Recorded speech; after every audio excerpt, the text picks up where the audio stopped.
नमस्कार, आप देख रहे हैं IBC 24। मैं हूं आपके साथ राहुल सिन्हा। मध्य प्रदेश की खबरों के खास bulletin good morning Madhya Pradesh में आपका स्वागत है। बुलेटिन की शुरुआत करेंगे हेडलाइंस के साथ।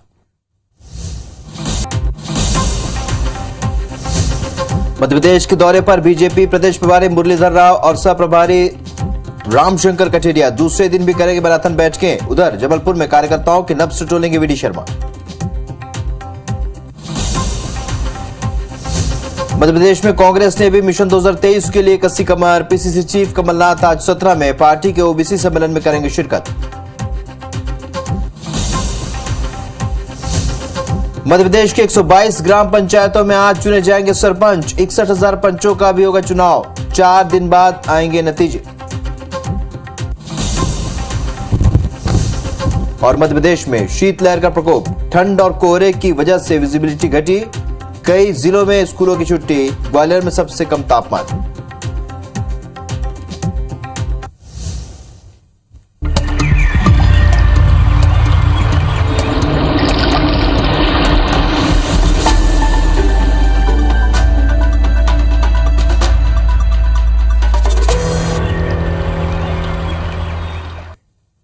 हेडलाइंस के बाद खबरों को देखेंगे विस्तार से। मध्य प्रदेश में कोल्ड का डबल अटैक हो रहा है। सर्दी की ठुठन लगातार बढ़ती जा रही है। प्रदेश में अलग अलग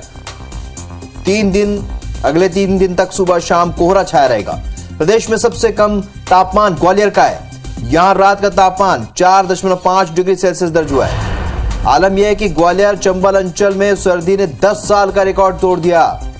जनवरी महीने में लगातार तीसरा दिन कोल्ड डे रहा।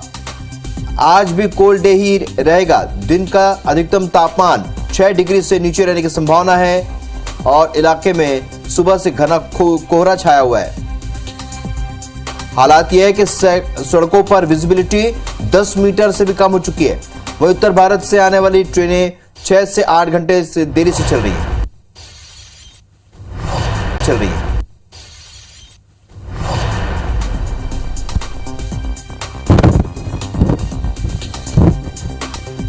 तो आपको बता दें कि मध्य प्रदेश में ठंड का कहर लगातार जारी है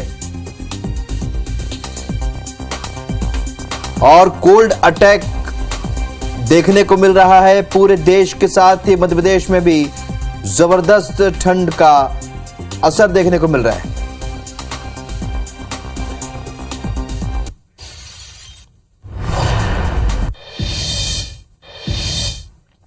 ये 4 तस्वीरें हम आपको दिखा रहे हैं ठंड के कहर की।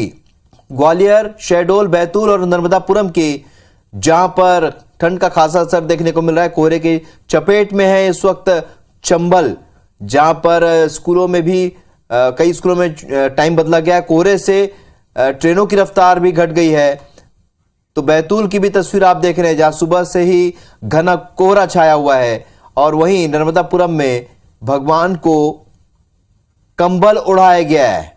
ये एक परंपरा है, भगवान को कंबल उड़ाया जाता है इस मौसम में। तो ये 4 तस्वीरें आपके सामने ठंड की और कोहरे की।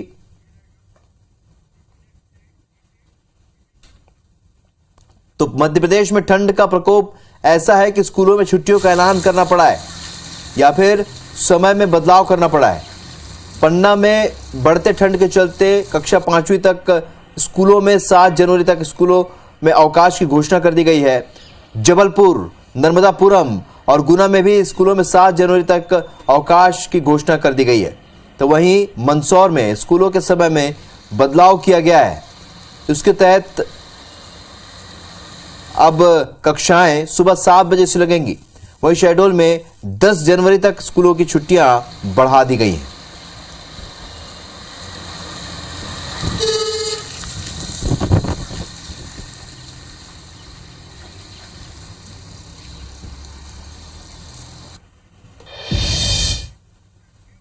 तो मध्य प्रदेश में ठंड की और ज्यादा अपडेट के साथ हमारे 2 सहयोगी इस वक्त जुड़ रहे हैं। ग्वालियर से नासिर गौरी और विवेक पटैया भोपाल से इस वक्त हमारे साथ जुड़ रहे हैं। विवेक, हम सुबह भी बात कर रहे थे कि ठंड का खासा असर देखने को मिल रहा है। फिलहाल मौसम विभाग क्या कह रहा है और क्या कुछ इंस्ट्रक्शन स्वास्थ्य विभाग की ओर से जारी किए गए हैं?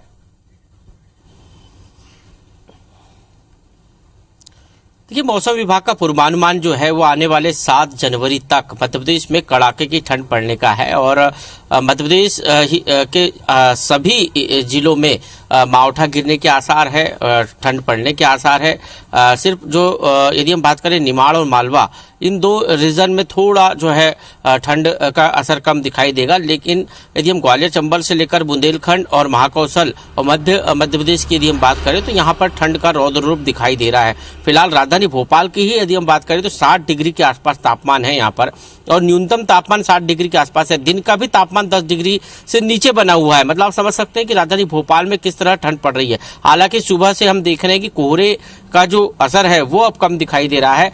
पिछले 2 दिन पहले जो कोहरा दिखाई दे रहा था वो अब यहाँ पर दिखाई नहीं दे रहा है। लेकिन ठंड काफ़ी तेज है और ठंडी हवाएं चल रही है। ठंडी हवाएं चलने के कारण जो है सिहरन बढ़ी है, शीतलहर बढ़ी है। तो ये कहीं ना कहीं लोगों के लिए एक भारी कह सकते हैं परेशानी वाला वक्त है। और स्कूलों की जो टाइमिंग है वो भी चेंज कर दी गई है जिला प्रशासन के द्वारा।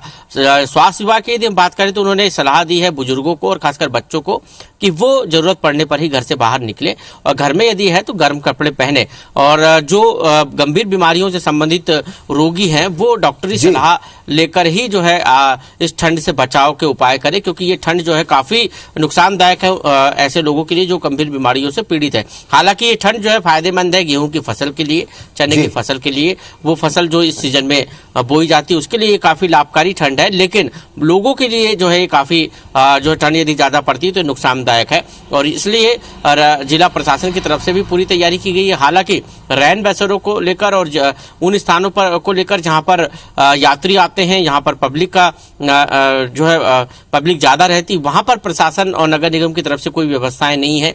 और यहाँ पर जो है लोगों को बचाव के लिए प्रशासन से को निश्चित तौर पर व्यवस्था करनी चाहिए, चाहे वो रुकने वाले लोग हो या फिर ट्रेन और बस की प्रतीक्षा करने वाले लोग हो, उनको इस ठंड से बचाव के लिए उपाय करने चाहिए। तो ये तमाम जो है तैयारियां प्रशासन को करनी होगी। प्रशासन की ओर से तो कवायद किए जाने चाहिए और कर भी रही है, लेकिन साथ ही लोगों को भी सतर्क रहने की जरूरत है। विवेक, आप हमारे साथ बने रहिए। नासिर, इस वक्त ग्वालियर क्षेत्र में बहुत ज्यादा ठंड पड़ रही है। आप जहां पर खड़े वहां पर इस वक्त 4 डिग्री सेल्सियस तापमान है। फिलहाल कितना असर यहां पर ठंड का देखने को मिल रहा है? मौसम विभाग क्या कह रहा है, और क्या यहां पर जो व्यवस्थाएं होनी चाहिए, रैन बसेरा की व्यवस्थाएं हैं, लोगों को ठंड से राहत देने के लिए जो व्यवस्थाएं, क्या वो है? देखिए, मध्य प्रदेश का ग्वालियर चंबल संभाग सबसे ज्यादा ठंडा है, और यही वजह है कि ग्वालियर में तापमान है 4 डिग्री से नीचे आ गया है। और जिसके चलते सबसे हैरत की बात, सबसे जो परेशानी की बात है वो बुजुर्गों के लिए है, क्योंकि अगर हम डाटा देखें तो 10 दिनों में 31 से ज्यादा लोग हैं ब्रेन स्ट्रोक का शिकार हुए, यानी कि उनका खून ठंड के कारण जम गया है और वो कहीं ना कहीं मौत के आगोश में समा गए। इसके साथ ही जो नगर निगम को, प्रशासन को जो व्यवस्थाएं करना चाहिए अलाव की, रैन बसेरों की, वो नाकाफी नजर आ रही है। यानी कि एक तरह से व्यवस्थाएं उन्होंने करी ही नहीं है, जिसके कारण जो मुसाफिर लोग हैं या अल सुबह जो निकलने वाले लोग हैं, रोजमर्रा के उनको जरूरत होती है, काम धंधे के लिए निकलना होता है, तो कहीं ना कहीं उनको अलाव की जलाने की व्यवस्था होती है, वो भी नहीं की गई है, जिसके कारण काफी परेशानियों का सामना करना पड़ रहा है। हालांकि जिला प्रशासन ने प्राइमरी स्कूल के बच्चों को राहत जरूर दी है कि 7 जनवरी तक छुट्टी कर दी है, लेकिन अभी भी ये जो राहत है ना काफी है, क्योंकि जो मिडिल क्लास के बच्चे हैं वो भी कम एज के होते हैं, तो उन लोगों का भी सीधा सीधा कह रहा है कि जो राहत प्राइमरी के स्कूल के बच्चों को दी गई है वो भी उनको दी जाए, क्योंकि ठंड बहुत ज्यादा है। जहां मैं खड़ा हुआ हूँ वहां मुश्किल खड़ा होना पड़ रहा है, क्योंकि उत्तर मध्य भारत से जो हवाएं चल रही है, ठंडी हवाएं चल रही है, ठिठुरन पैदा कर रही है, और ग्वालियर में आज तीसरा कोल्ड डे है।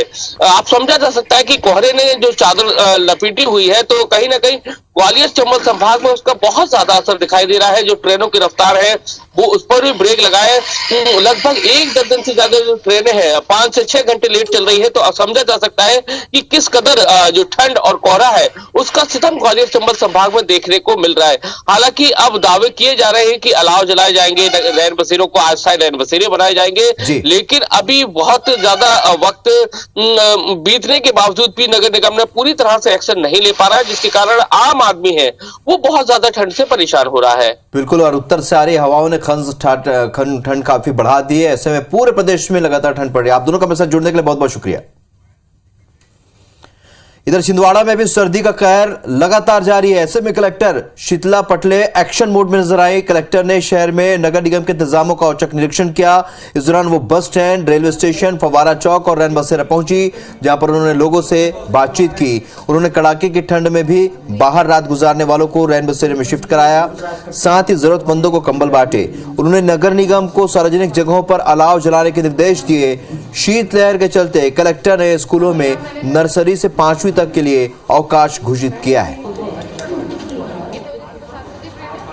जैसे अभी ठंड बहुत बढ़ रही है तो हमारे यहाँ पे जो बस स्टैंड में और अन्य जगहों पे, रेलवे स्टेशन पे लोग सो जाते हैं, तो हमारी सरकार ने बहुत अच्छे रैन बसेरे बना रखे हैं। छिंदवाड़ा में भी हमारे पास 2 रैन बसेरे हैं। तो हम यही चाह रहे हैं कि लोग बाहर न सोएं, इस प्रकार से उनकी स्वास्थ्य पर असर न पड़े नेगेटिव। इसलिए हम चाह रहे हैं कि वो जाएं और रैन बसेरे के जो उनकी सुविधा उपलब्ध है उसका वो सदुपयोग कर पाएँ और लोगों के स्वास्थ्य पर कोई बुरा असर न पड़े शीतलहर।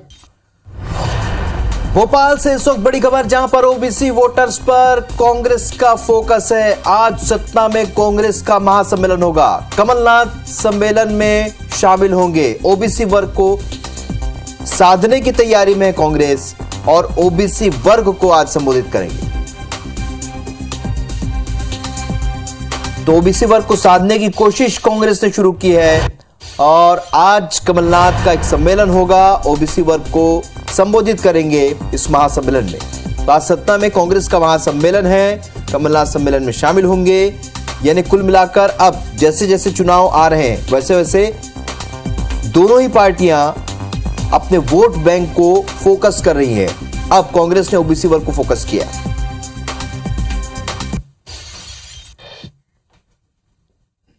भोपाल से इस वक्त एक और बड़ी खबर, जहां चुनाव के पहले एक्टिव मोड में सरकार। अलग अलग समाजों को साधने में सरकार जुटी हुई है।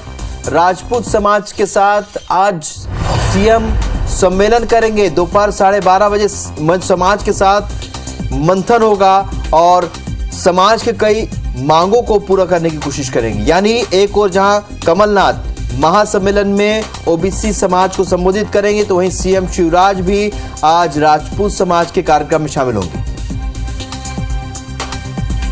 तो चुनाव से पहले दोनों ही पार्टियां एक्टिव मोड में हैं और बीजेपी भी आज कई कार्यक्रम करेगी, जिसमें सीएम खुद राजपूत समाज के कार्यक्रम में शामिल होंगे।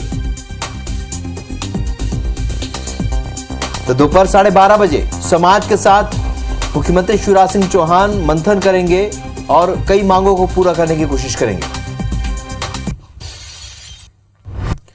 इधर आज बैतूल में रहेंगे बीजेपी के प्रदेश प्रभारी मुरलीधर राव। प्रबंध समिति, मंडल अध्यक्षों और पदाधिकारियों की बैठक लेंगे।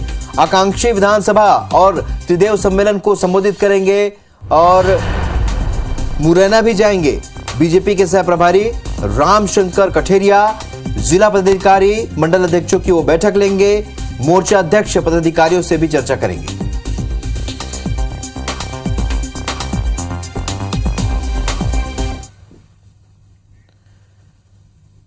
इस बीच भोपाल से बड़ी खबर, जहां पर आज से जल जीवन @2047 का मंथन होगा। अखिल भारतीय राज्य मंत्रियों का यह पहला सम्मेलन है। कुशाभाऊ ठाकरे कन्वेंशन सेंटर में यह सम्मेलन होगा और 2 दिन का सम्मेलन है। सीएम शिवराज इसे संबोधित करेंगे, पीएम मोदी भी कार्यक्रम को संबोधित करेंगे।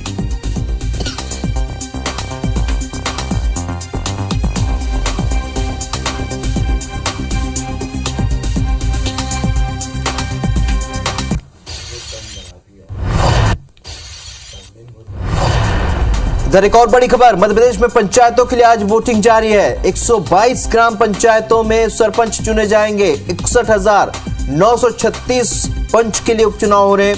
1,364 पंच के लिए आम चुनाव है। दोपहर 3 बजे तक ये वोटिंग चलेगी।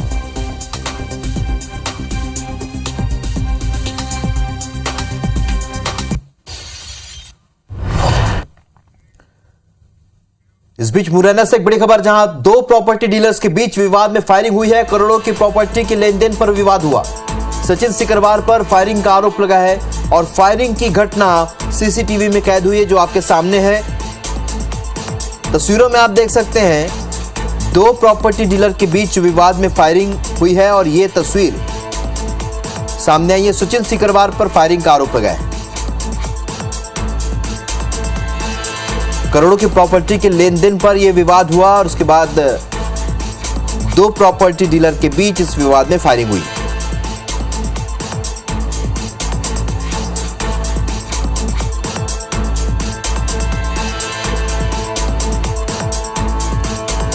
इधर ग्वालियर में पुरानी रंजिश में गोलीबारी हुई है। 6 राइफल से 10 से भी ज्यादा राउंड फायरिंग की गई। एक शख्स को गोली लगी है जिसे अस्पताल में भर्ती कराया गया है। फायरिंग की घटना सीसीटीवी में कैद हुई है। विश्वविद्यालय थाने में 9 जन के खिलाफ मामला दर्ज हुआ है। ये देखिए तस्वीर जो कि सीसीटीवी की फुटेज सामने आई है, जहां पर फायरिंग की घटना तस्वीरों में कैद हुई है। विश्वविद्यालय थाने में 9 के खिलाफ एफआईआर दर्ज की गई। बड़ी खबर आपको बता रहे, ग्वालियर में पुरानी रंजिश में गोलीबारी हुई। तो आप ये दो तस्वीरें देख रहे हैं मुरैना और ग्वालियर की। ये दोनों ही जगहों पर फायरिंग की घटना सामने आई। कानून का खौफ खत्म हो चुका है अपराधियों में और मध्य प्रदेश में लगातार इस तरह की घटनाएं सामने आई है। खासतौर पर भिंड मुरैना ग्वालियर के क्षेत्र में अक्सर इस तरह की घटना सामने आई है और ये दो तस्वीर इस वक्त आपके सामने है।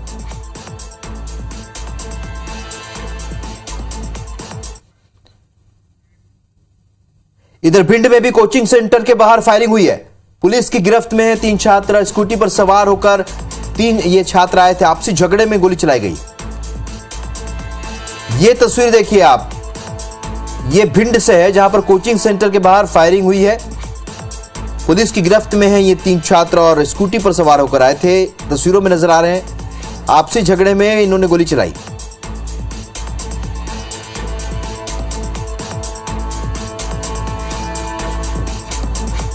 आपको बता दें कि भिंड में भी ऐसी ही कुछ तस्वीरें आई जहां कोचिंग सेंटर के बाहर फायरिंग हुई।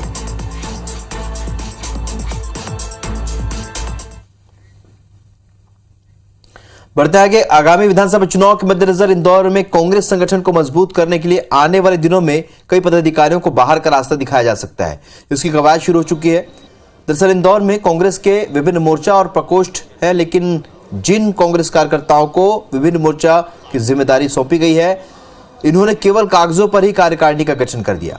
इनकी सक्रिय भूमिका भी नहीं है। लिहाजा हाथ से हाथ जोड़ो अभियान के साथ ही मंडलम और सेक्टर के पदाधिकारियों का सर्वे किया जा रहा है। माना जा रहा है कि सर्वे के बाद एक साथ सभी के खिलाफ कार्रवाई करते हुए उन्हें पद से मुक्त किया जा सकता है।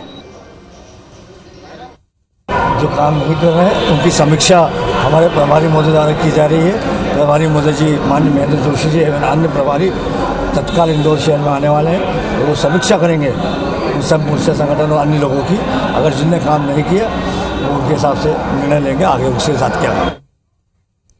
अगली खबर दतिया से, जहां पर किलचौक इलाके में बग्गी खाने में रिडेवलपमेंट के तहत 68 करोड़ की लागत से बन रहे निर्माणाधीन कॉम्प्लेक्स की खुदाई के दौरान हादसा हो गया है।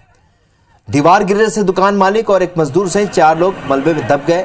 मौके पर पहुंची पुलिस टीम ने रेस्क्यू कर सभी घायलों को जिला अस्पताल पहुंचाया। सूचना मिलते सत्ता पक्ष और विपक्ष के नेता भी जिला अस्पताल पहुंचे और घायलों का हालचाल जाना। गृह मंत्री डॉक्टर नरोत्तम मिश्रा के बेटे सुकर्ण मिश्रा ने मौके में अस्पताल पहुंचकर घायलों का हालचाल जाना, तो वहीं गृह मंत्री ने सभी घायलों के निःशुल्क उपचार और आर्थिक मदद करने का भरोसा दिलाया।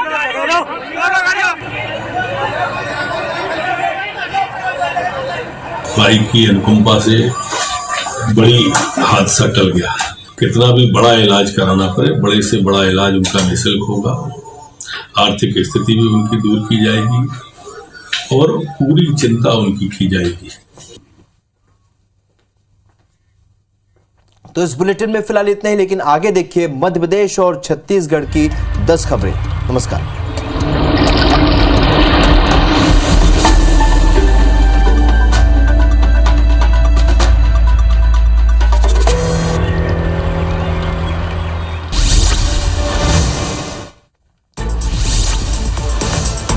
बैतूल जिला मुख्यालय पर 2 जनवरी को नाबालिग लड़की से दुराचार हुआ था। दुष्कर्म के आरोपी रमेश ने सघन जांच के डर से पुलिस के सामने सरेंडर कर दिया। पुलिस सरगर्मी से आरोपी की तलाश कर रही थी।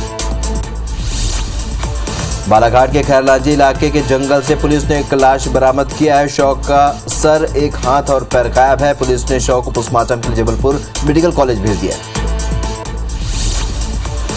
छिंदवाड़ा में एक नाबालिग से गैंगरेप का मामला सामने आया। पुलिस ने तीनों आरोपियों को गिरफ्तार कर केस दर्ज कर लिया है। बताया जा रहा है कि नाबालिग अपने एक परिचित युवक के साथ कबड्डी का मैच देखने गई थी, जहां से लौटते वक्त उसने उसके साथ दुष्कर्म की वारदात को अंजाम दिया।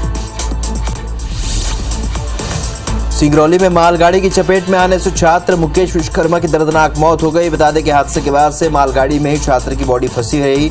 वहीं हादसे के बाद से ग्रामीणों में भारी आक्रोश देखा गया। बालाघाट शहर के बाफना नमन ज्वेलर्स में एक शख्स ने ज्वेलरी की चोरी की। 10 सेकंड में 3 हार और अंगूठी लेकर फरार हो गया। पुलिस सीसीटीवी की मदद से आरोपी की तलाश में जुटी। भोपाल में भाजयुमों के माध्यम से प्रदेश के करीब 10,000 युवाओं ने युवा नीति को लेकर अपने सुझाव दिए। इसमें स्टार्टअप शुरू करने के लिए सिंगल विंडो सिस्टम, कोचिंग संस्थानों के बाहर सीसीटीवी कैमरे लगाने सहित कई मांगे। आगरमालवा जिले के नलखेड़ा में स्थित प्रसिद्ध मां बगलामुखी मंदिर में बाइक चोरी की कोशिश की गई। हालांकि कर्मचारी की संयुक्ता से चोरी नहीं हो पाई। पूरी घटना सीसीटीवी में कैद हो गई। मुरैना जिले के लाइन थाना इलाके में फायरिंग की गई और प्लाटिंग की जमीन को लेकर चल रहे विवाद को लेकर 12 से ज्यादा लोगों ने फायरिंग की। पूरी घटना सीसीटीवी में कैद हो गई। इंदौर पुलिस ने चेन स्नैचिंग के 2 आरोपियों को गिरफ्तार किया। दोनों आरोपी शहर में पिछले कुछ दिनों से चेन स्नैचिंग करते थे और अपने निजी शौक पूरा करने के लिए आरोपी वारदात को अंजाम दे रहे थे। ग्वालियर में कंजरों और बंजारों के डेरों पर आबकारी विभाग ने छापेमार कार्रवाई की। 22 लाख के गुड़ लहान, 500 लीटर हाथ भट्टी मदिरा को नष्ट कर 2 बाइक और शराब बनाने का सामान जब्त किया।